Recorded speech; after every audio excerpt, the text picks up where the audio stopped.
joining us as we bring you this presentation of the NBA on 2K Sports, along with Doris Burke, Mark Kellogg, and Steve Kerr. This is Kevin Harlan. We are live at the AT&T Center. Welcome to San Antonio for this Spurs home game. And courtesy of State Farm, the starting group for the Rockets. We've got Scola. Dragic is out there with Martin. And it's Camby. And it's Parsons in at the 3 spot. And for the Spurs, we've got Duncan. Kawhi Leonard is out there with Boris Diaw. Then it's Green. And it's Parker in at the 1. Well, the Rockets play in one of the toughest divisions in the NBA, the Southwest. So difficult to win games in that division. In fact, they won only 5 of 16 matchups with their divisional opponents. Three-pointer, Martin. Another shot, and he sails in for the layup. Crashing the offensive glass is such a big part of this game, and it's going to pay off for them. Here's Duncan, and a foul on the shot. He'll go to the stripe for 2. Well, when you think about the Rockets playing all these games in that rugged Southwest division, Clark, you know, I feel sorry for them. I mean, a winning record and no playoffs. Yeah, we just talked about that in terms of how tough the West is. And above all that, they had to play a quarter of their schedule against the toughest division in the league, did the Rockets. There is no easy game when you're in that Southwest division. Here's Dragic. Parker with the steal. Well, credit the defense, but you've got to be more careful with the ball. On offense, here are the Rockets. Martin kicks to Dragic. He feeds it to Scola. Diaw's there. Shoots it. Off glass and in. Luis Scola, the native of Argentina, really became the focal point of the Rockets' low post game a season ago when Yao Ming went out with that injury. So they've really relied on Scola, and he's come through for them. His field goal percentage, his offensive efficiency, very impressive. San Antonio again missing. Offensively, 1 of 4 to start. They're still trying to find their stroke. And Doris Burke caught up with Coach Greg Popovich. Doris? Kevin, he said that defensively he wants his guys to be on their toes all game. He said, I know what we're capable of at that end of the floor, and as long as we don't have a letdown at any point, I'm confident that our defense is too much for their offense. Kevin? Wonderful, Doris. Thanks. They're thinking about Clark and Steve, their defense right off the bat here. Yeah, you're never going to go wrong putting the bulk of your effort into getting stops. I mean, that always pays off. Yeah, for sure. And I think if that's going to be the case, if they're going to bring that style and that type of energy, they've got to be ready to go deep into their bench tonight as well. And I like his aggressiveness going to the hoop using that height advantage. Going back to Scola, Clark, to see him take on that extra workload and still maintain his shooting percentage is something you just don't see that often. Well, that's a great point, Kevin, because when you become the focus of an offense, you're the guy they're talking about in the scouting report. You're getting double-teamed more. You're a more focal point of the defense, and it didn't seem to bother Scola at all. He just went right on producing. Samuel Dallenberg is checked in for the Rockets. And that one's good. Parker. Just another one of his many post moves down low. Rockets trailed by 4. Tries it from the top of the key. Dragic gets the bucket. Here's Parker. Right around 5 minutes left here in the opening quarter. Well, you look at last season, guys, the Spurs had the best record in the Western Conference. Almost unbeatable at home, where they were 36-5. Now here's Duncan. And he lays it straight in. Duncan's got 10 points in the game. Oh, what an incredible quarter he's having. He's unstoppable right now. Steve, you talk about the San Antonio crowd, one of the most terrific fan bases of any sports franchise. They're just so much in love with everything this franchise does. Yeah, really, when you think about it, those fans, I mean, the Spurs are their pride and joy. I mean, they're enthusiastic, knowledgeable. And the most successful small market team in the league is San Antonio. So the bond between the team and the community is really something special. It's neat to see. Clark, I said any sport, and I do believe it. I mean, like you talk Green Bay fans or New York Giant fans, and you know, I mean, you're talking about a bond. That's a great word to use, bond. There is a bond between the team and the fans. Yeah, big time connection. Oh, It's blocked. But they recover it. Gets it to go. San Antonio calls timeout. You got to keep everybody on the same page. They need to get their head together. That's the goal. Here's Parker. Under 4 minutes left to play in the first. It's blocked. Not his best quarter. I mean, the shots just haven't fallen for him. Parker with the steal.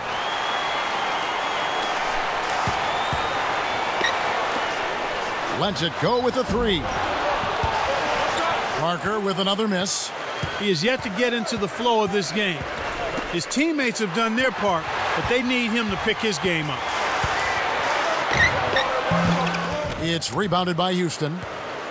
He'd like to start this quarter over, I'm sure. No rhythm, Steve, at all. He just can't seem to find it. One thing about Pop is that he can be hard on his own players, but he gets their respect because he's equally hard on all of his players. I mean, you could be the 12th man on the bench of Tim Duncan. If you mess up, he's going to let you know about it.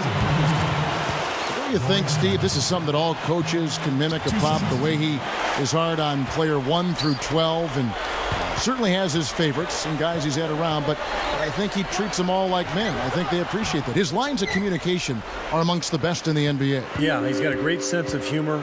He can be very pointed and serious, but also very funny. And he knows when to be light and when to be really hard on his players. And so I think they have a good understanding that he cares about them and they want to be coached and they really accept whatever he brings on that day.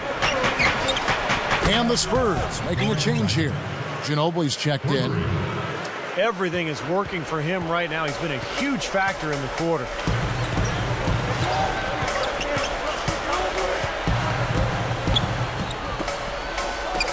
Duncan against Dallenberg. Gets to the rim for two with the D all over him. 12 points for Duncan. Here's Dragic. He's covered by Ginobili. 3 early turnovers for him here. I mean, he just does not look sharp out there, guys.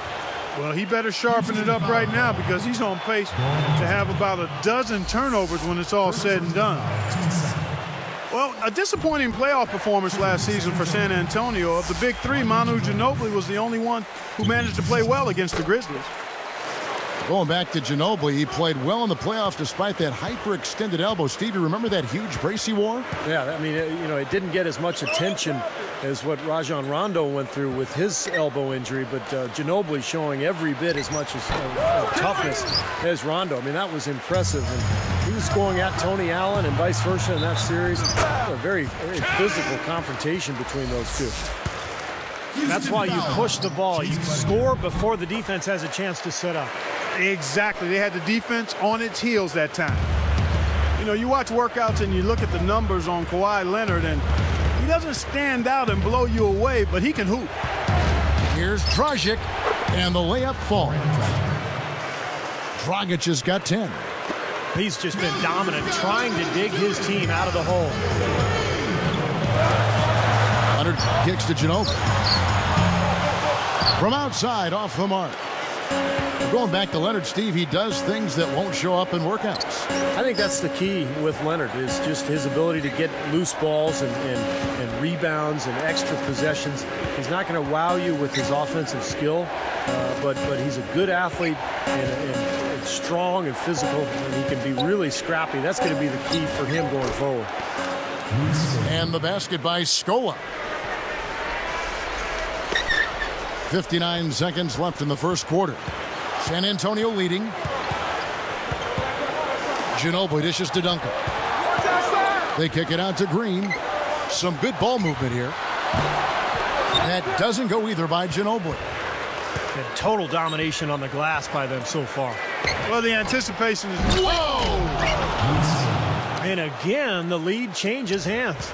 Yep, back and forth we go, Steve. I mean, back and forth, neither side caving in. Now Lee. Ginobili missing from long range. And here's Dragic. He's got 10. Picked up by Ginobili. Scola. That's it, coming off an assist from Dragic. And now it's a 3-point Rocket lead. Outside, Ginobili. Ginobili can't get that one to fall. Dragic with it. That's a 2 from Lee. No good, trying to beat the buzzer. Both teams have it going here early and still close. Rockets, 22.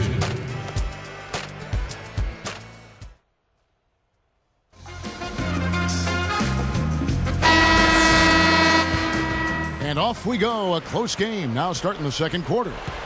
Well, guys, it was the best start in franchise history for the Spurs last season. They got to 40 wins before the end of January. That was a team first, and finished with the second best record in the league, 61 wins.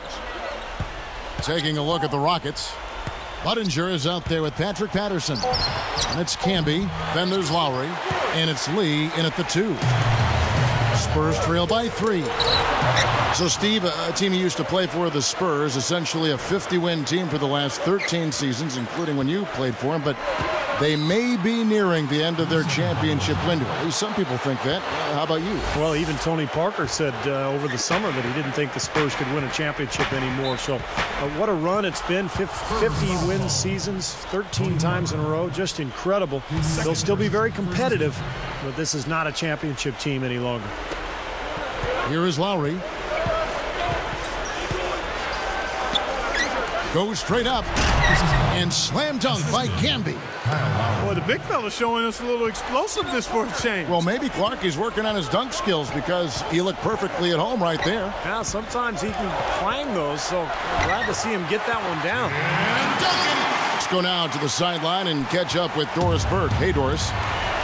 Hi, Kevin. Last season, Tony Parker signed a 4-year extension to stay with the Spurs. Greg Popovich said he's a character guy, and it's reflected in the extension we gave him. That's how we feel about him. Tony Parker said, it's home here. I love being with Pop. I love being with Timmy and Manu. I'm happy to keep the adventure going with them. And guys, I'm sure they'd all love to tack on at least one more title. We'll see if they have what it takes. Doris, thank you. And actually, Parker at one point admitted their window might be past, but he backtracked a bit, and wisely so. I mean, it's not time to write this team off just yet. Back to Parker, and there's the whistle. Fouled hard on the shot. He'll go to the line. That's on Patrick Patterson. I'll tell you what, one of the reasons the Spurs finished last year with the best record in the Western Conference was the play of Tony Parker. He was really the key part of that offense. They made a point of pushing the ball and scoring more in transition. And, of course, Tony Parker, one of the fastest players in the NBA.